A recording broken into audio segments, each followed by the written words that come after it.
слышал, в каком состоянии? Из-за пожара. Она под землей вода шла, в землю, а потом уже с грунтом и воду туда. Так, мы уже спустили камеру на 60 метров.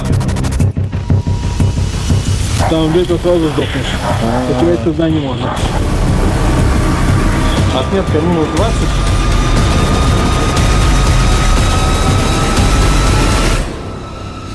Друзья, в нашем городе есть такой памятник культуры, называется шахта Шергина. Вот такой человек, Федор Шергин, в 19 веке он внес неоценимый вклад в науку. И при его содействии была создана шахта глубиной 116 метров. Находится она позади меня. Вот, и сегодня мы попробуем туда спуститься.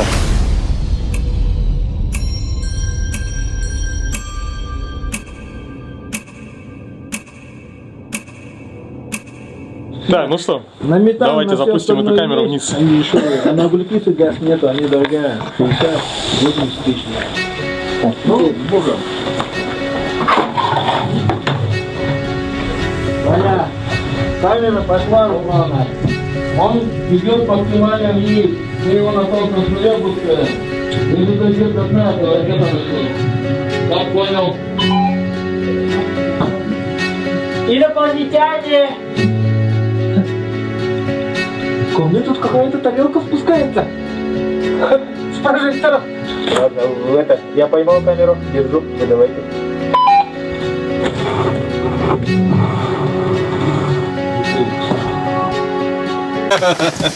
Вань, ты как человек, который там был, как опиши свои эмоции? Ощущение от эмоций. Да нормально, как плюс обычный. Там теплее, чем здесь, наружу. Здесь, наверное, около 20 градусов, да? А там сейчас где-то 5 градусов. Как-то так. Я бы даже сказал, что сыровато даже. Немножко. Можно там греться, короче. Да. Как-то так.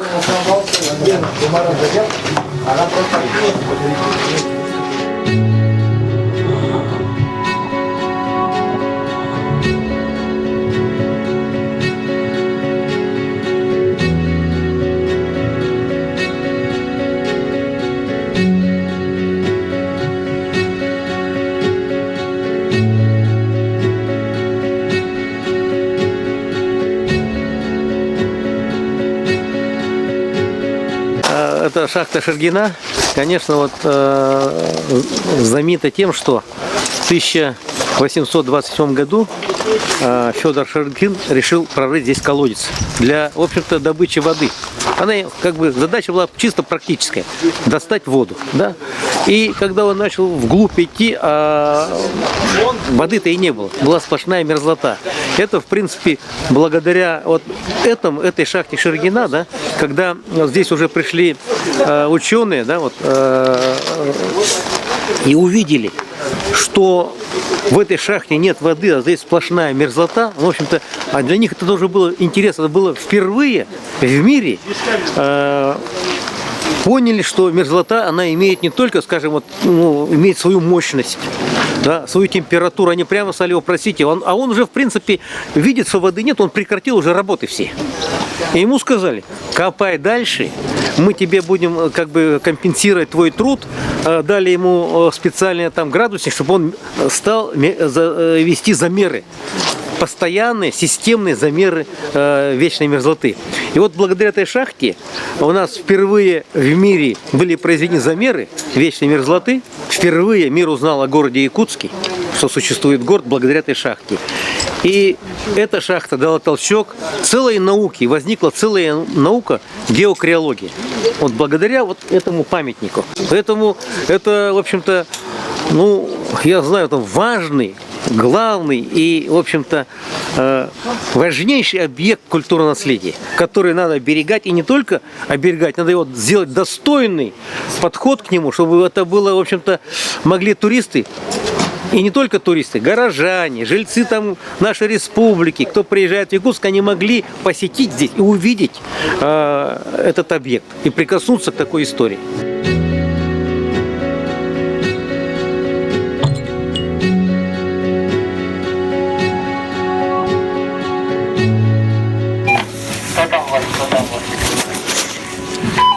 Так, мы уже спустили камеру на 65 метров. Ну, уже света не видно, фонарика. Все готово. Дальше. Все, поехали. Женя, вниз. Сейчас, держи.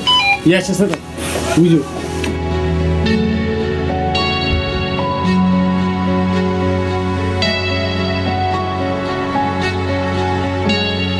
В ближайшее время реконструкция или что-то там будет, какие-то работы проводиться? Но на самом деле нужно вот понимать, да, что поскольку это все-таки памятник, то как его в дальнейшем вообще эксплуатировать, как его сделать, может быть, доступным для туризма, ну, пусть даже немножко экстремального туризма, и каким образом его охранять, сохранять, тем более, что непосредственно в близости с ним находится сгоревший вот этот деревянный объект, да, как они должны вместе существовать, ну и так далее. Поэтому, может быть, в каком-то смысле сегодня у нас акция такая для привлечения внимания, скорее, чем для того, чтобы реально что-то исследовать сейчас. Вот ценность этого открытия еще заключается в том, что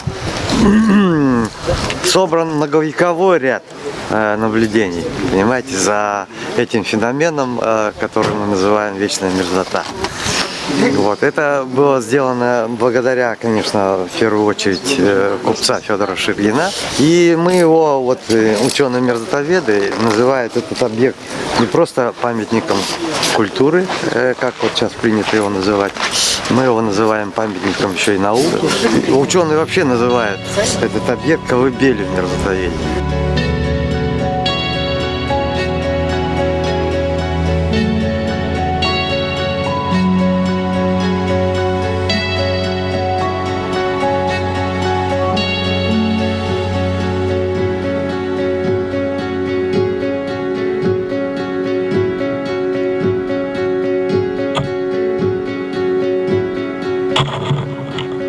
У нас 95, у нас 95. Освещение на дроне, короче, резко поменялось. Как будто там отражается от чего-то. Мне не видно нормально. Просто освещение, сила яркости. Очень похоже на то, что она ложится уже. Все, поднимаем тогда. Поняли, поняли, поднимаем.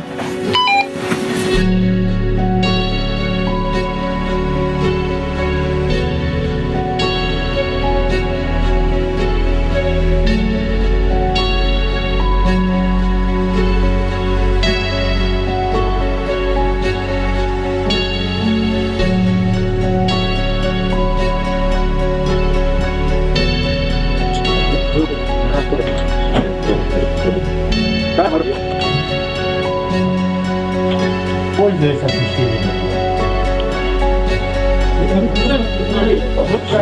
Да.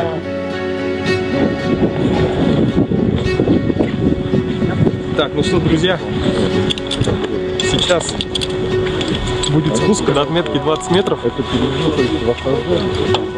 Обратно же поднимите меня, да?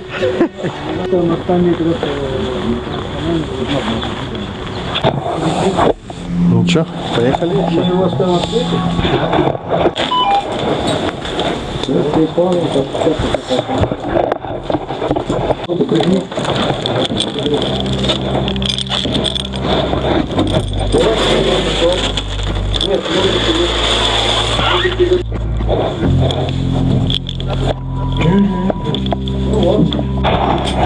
Так, друзья, ну что, сейчас это метров 10, да? Нет, меньше. Это меньше? 5 метров. Вот, продолжаем движение вниз.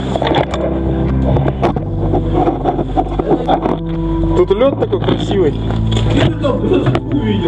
Вообще красота. Как красиво.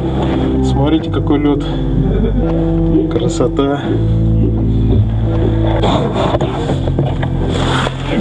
Спускаюсь дальше.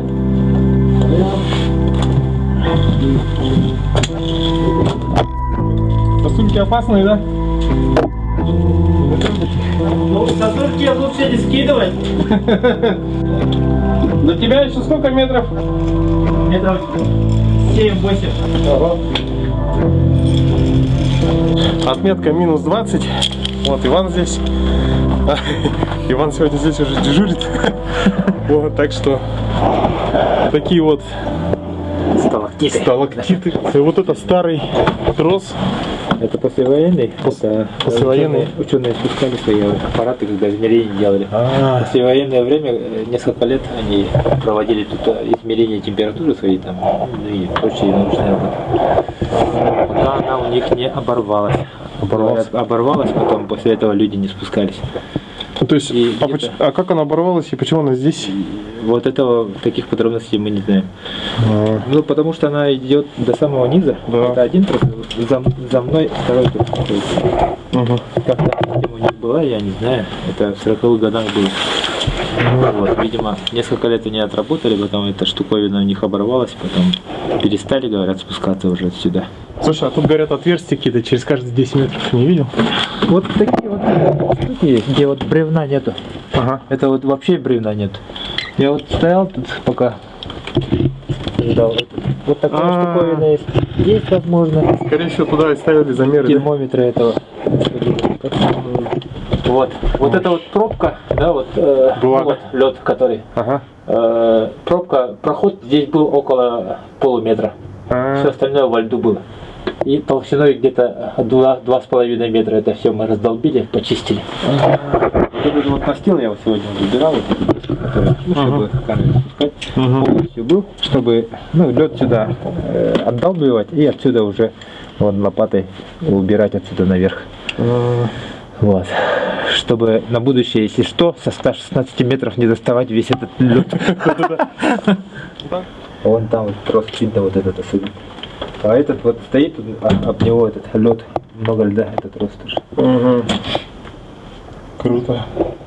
Первый раз спустился, тут перчатку снял. Дерево. 200 лет недавно все это.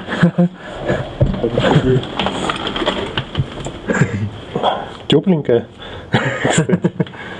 Ну да, и она, главное, вот внизу мы смотрели по камере, да?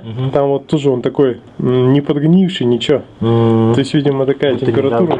Да. Ни воды, ничего. То есть она Прикинь, не это здесь. Это чем? Тесали топорами. Да и сейчас так делают. Это, друзья, называется прям прикоснуться к истории. Действительно. Мы касаемся истории. Ну ладно, теперь наверх.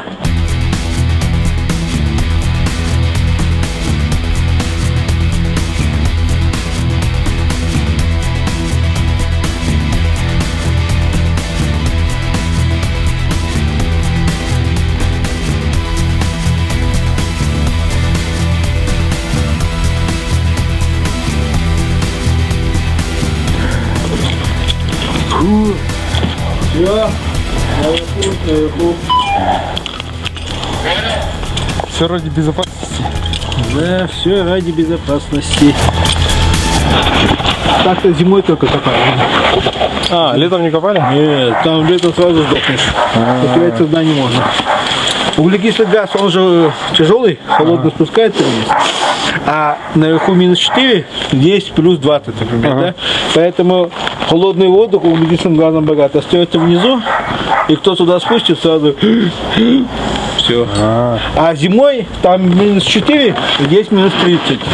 Холодный воздух, свежий воздух туда опускается и выдавливает теплый воздух углекислым газом. Идет как бы вот такая циркуляция зимой. Поэтому зимой безопаснее.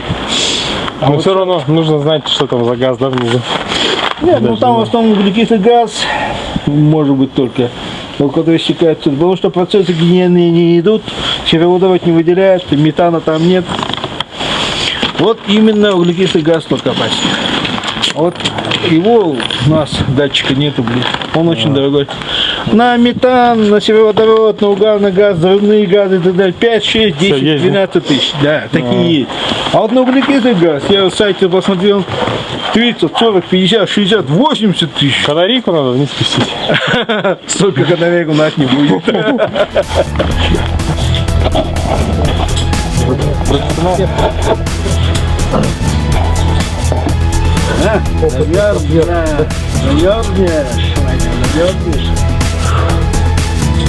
Вас видно, профессионала. Лицо суровое, энергическое.